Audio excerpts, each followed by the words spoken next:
ঈদ উল আজহাকে সামনে রেখে দিনাজপুরে কোরবানির পশুর প্রস্তুতি সম্পন্ন হয়েছে। জেলায় এবার 4.25 লাখ পশু প্রস্তুত রয়েছে। কোরবানিতে দেশি গরুর চাহিদা বেশি থাকায় ভালো লাভের আশা করছেন খামারিরা। দেশীয় পদ্ধতিতে গরু মোটাজাতকরণের পরামর্শ দিয়ে সহায়তা করছে প্রাণী সম্পদ কর্মকর্তারা। সুবল রায়ের প্রতিবেদন, জানাচ্ছেন মাহমুদ আক্তার। দিনাজপুরে ১৩টি উপজেলায় আসন্ন ঈদ উল আজহা উপলক্ষে কোরবানির জন্য প্রস্তুত করা হয়েছে 4,26,523টি গরু, মহিষ, ছাগল ও ভেড়া। শেষ সময়ে এসব পশুর পরিচর্যায় ব্যস্ত খামারি ও গৃহস্থরা। প্রাণী সম্পদ কর্মকর্তাদের পরামর্শে স্বাস্থ্যসম্মতভাবে গরু মোটা তাজাকরণ করছেন খামারিরা, ফলে ভালো লাভের আশা করছেন তারা।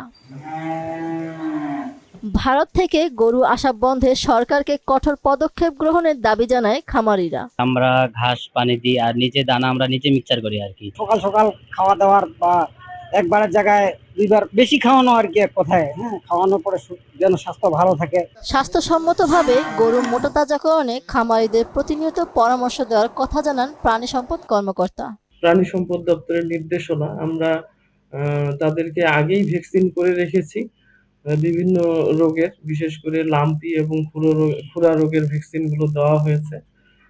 তো আশা করা যায় তাদের প্রাণীগুলো ভালোই থাকবে, অসুস্থ হবে না। তারপরেও যদি অসুস্থ হয়, আমরা প্রাথমিক যে চিকিৎসা যেগুলা আমরা দিলে মানুষের স্বাস্থ্যের জন্য ঝুঁকি হবে না, যেটা আর কি জবাইয়ের পূর্বেই এটাই মেয়াদ শেষ হয়ে যাবে, কার্যকারিতা শেষ হবে, এরকম ঔষধগুলোই আমরা তাদেরকে সাজেস্ট করছি। জেলায় কোরবানির পশুর চাহিদা রয়েছে প্রায় 2,74,262টি।